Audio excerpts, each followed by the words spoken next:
to the first episode of our journey to find our forever home, which I think we're dubbing A Hunt for the Homestead for now. No, wait, you gotta say it cooler. 1, 2, 3. Hunt for the Homestead! Yeah, I don't know if that's gonna last, but that's what we're sitting with for now. So today we made just a day trip out from where we live in St Kilda in Melbourne. We travelled for an hour and a half out to Warburton, which is located on the east side of Melbourne, basically an hour and a half east of Melbourne from the centre. It's located in the Yarra Valley, so it's at the bottom of the mountains where Mount Donabuang is, and it's along the Yarra River where the Yarra River is very, very nice rather than murky and gross by the time it gets to the city. And probably full of corpses. Gross. Gross. Sorry. It's probably true. So today we started out by travelling out there. We went to a place called the Three Sugars Cafe when we first got there. Got caffeined up for the Caffeined up. day. Yep. The people there were lovely. So it was a really cute little cafe to visit. After we headed out from there, we went into the main drag of the street.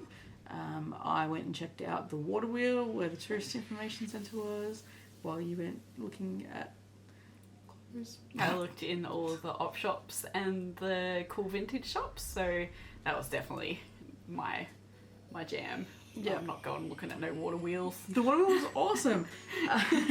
It's a big water wheel, and they use it to create electricity. And there was signs there saying that the water wheel had powered, I think, 180, 190 houses and businesses and stuff. So, Which is cool. as far yeah, I really like eco technology. It's very cool. It's better than coal, Obviously. but it's no pretty dresses. Is No, that what you're saying? no, it's Yeah. no cool 50s dresses that didn't fit me because they were made for people whose rib cages were about this big back then, so couldn't even get it over my rib cage. I like the water wheel better. Yeah. Probably good for more. Yep. After we left there, we went to the redwood forest, which is just on the eastern side of town. Only like 5 minutes out of town. It wasn't very 10 minutes. 10 minutes? Yeah, it You was reckon? 10 minutes. Yeah. Probably 10 minutes because the road to get there is freaking horrible. We needed a four-wheel drive just about. You want a four-wheel drive? It was Canyon Arrow style. Canyon Arrow, whoa. Can you name the truck with four-wheel drive? Smells like a steak and seats 35. Canyon Arrow. Yep. Can you hear the cat eating his food? I hope not. The cat's eating his food, just FYI. You're so distracted by Yes. So we spent quite a bit of time roaming around the redwood forest and going down by the water. Yeah, it was awesome. The redwoods are sick as they were like brought over here obviously and planted for some reason. I feel like I knew the reason once upon a time, but I forgot. Yeah, but they're these huge old trees that like some of them you'd need like 4 of my arm spans to fit all the way around it. So they're huge. They are freaking huge, and they're all planted in like really, really neat rows. So they're like you've got some really, really cool views for photos and filming and stuff, which I'm sure my talented apprentice here will insert somewhere. Yep. Yeah, the Californian redwoods, they're in 2 locations. One's here in one, the other one was down near the Otways, which we've been to before as well. I didn't realise until today that they're the only places in Australia that they've got the redwoods. And they're really cool. We went to Californian redwood forest in California when we were over there for our honeymoon, and it was similar, but the ones over there are hundreds and hundreds of years older.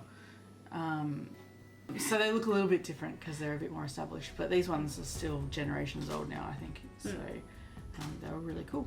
After that, we went and checked out, there's this place called Ecos. I'm going to cover it in another video, which is a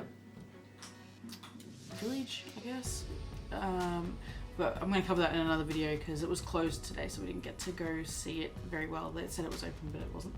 Christmas, I guess. So that is very much worthy of its own trip. So we'll go back there another time. And then we went swimming in the Yarra. We went to a place that was just on the other side of Warburton and walked along until we found somewhere that wasn't other people swimming, pretty much. You could go either option A or B, which was option A was this log that had fallen over and was going down into the water at a nice steady incline that you could just scooch down into the water. It looks slippery. I thought if I went down that I was going to eat shit. That's option A. Option B was to like just jump off the log into this like murky water that was like a bog. Which basically. I'd seen a kid there like 10 minutes before and he seemed fine. It was not fine. I jumped off and I went into mud that was waist deep. It was like a sand like pit thing, like a Quicksand? Quicksand, yeah. It was like quicksand. I was just sucked right on in. I thought I was going to lose my feet in it. It was hilarious. I was laughing and laughing from the bank. So I was well covered in mud. It was pretty good. Yeah. Yep. So it turns out going down the fallen tree was the best idea. But yeah, we put around there for a bit, and then we went down and there was a rockier area, which we thought would be cool to go in the water there. And then as we were stepping in the water there, I noticed something lurking under the water, and there was a yabby that was like, he was huge, cool but scary. Yeah, so we sort of had a bit of a look at him, but after that point I wasn't too keen on sitting on the rocks because I'm like, something's going to bite me on the butt. No. And after that we just spent some time on the picnic blanket reading in the sun. It was lovely. I could have napped, but I didn't. Yep. And now I'm tired. Yep. And then after that we got back in the car and drove back into town, and then we went to a small ice cream parlour which was going off. And when we got to the front we noticed a sign saying cash only. It was heartbreaking. Because we only had this. I didn't take my wallet, I just took my card. And then I also found a really cool little like donkey planter thing that I'll make Joe find a picture of and insert here. And that was really cool, but that was also cash only, so We're stuffed. So if you go to Warburton, as a tourist and you want to spend the day there going into shops, bring cash. Yeah. Because cash is king in Warby. Yep. Yeah. After that, we just headed on home. We stopped at Nikos for dinner, which was old stomping ground Greek tavern. Old wooden ship. It's a Greek tavern in Croydon, and it's very, very good. Want to talk about our pros and cons of the area? Yep. So, part of our jaunt around is that we're trying to find the perfect place for us to settle down and build our forever home and pretty much set down roots. So as we're travelling around places, we're going to sort of look at the pros and cons of them, what we liked about them, what we didn't like them, and eventually we will hopefully find the place that ticks all the boxes for us. Hopefully. So there was so many pros to Warburton. The fact that it's only an hour and a half from the city means that it is commutable, though I don't want to do that. No, thank you. No. No. It's good as a fallback, but not keen on that being the lifestyle. However, it's good that distance is there because it doesn't take that long to get in if you need anything that you can't find out there. It's not a 5-hour trek. Or like, yeah, if you wanted to go to something like an event that was in the city, it's not like you'd have to go to Melbourne and stay overnight or whatever. Yeah. It is located on the Yarra, as we spoke about, at the base of the hills, and it is super green. We've been in drought for years and years and years now, and coming from Western Victoria for both of us for the majority, it's so barren out there at the moment and dry, and Warburton was luscious and green. It really was. I was really surprised at how green and alive everything was out there. It didn't look like it was in a drought at all. So Yeah, there's a lot of farms out there, little hobby farms, farmlets. There's a lot of wineries, and I think that overall the soil is really, really fertile out there and good for growing, which is another thing that we're kind of looking forward to having. I think there's ways and means you can get around being in an area where it doesn't have fertile soil, but if you are lucky enough to have that, it is really good. The battery's going flat. Ah! Okay, so definitely that's a positive. For swimming, also water is good. Yeah, we like that it was near the water, so we don't feel like we're out in the desert. It's really picturesque at the bottom of the mountains. Beautiful. You step out of your house every day and see that, and you will be a happy person. So A, it's really pretty. B, it's near water. C, things grow really well there. And D, it's not that far from Melbourne, so that's pretty good. Cons was the price. So with everything that's that location from Melbourne, and it's a bit of a tourist town, the price was much more. Basically because of those 4 reasons.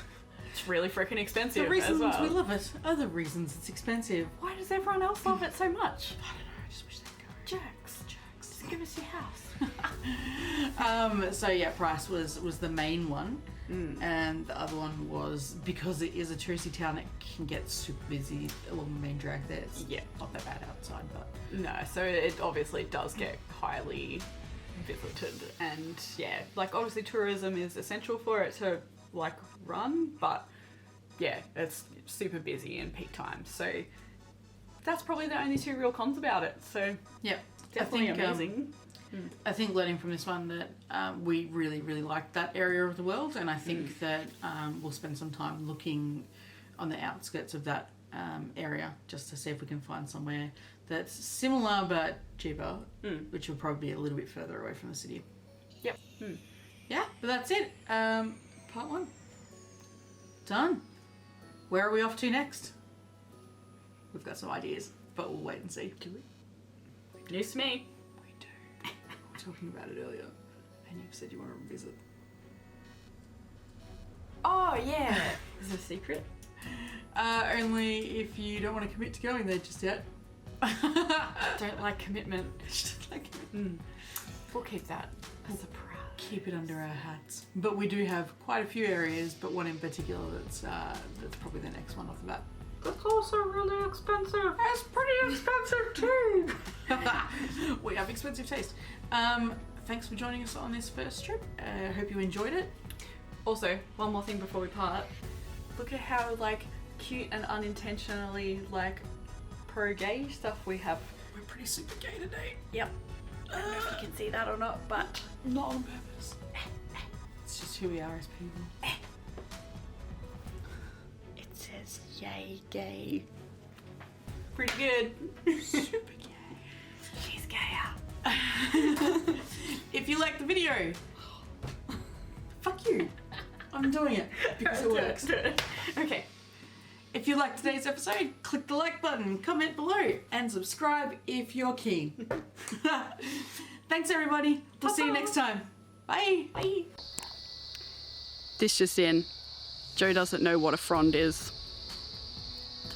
What's a frond? With fronds like these, who needs enemies? I'm going to show you what a frond is. That is a frond. A frond is a large divided leaf in both common usage and botanical nomenclature. Oh god. Oh, the word you don't know? The leaves of ferns are referred to as fronds. Frond. F-R-O-N-D. Frond. What have you found, Miggy? A frond. A frond. The word of the day is frond.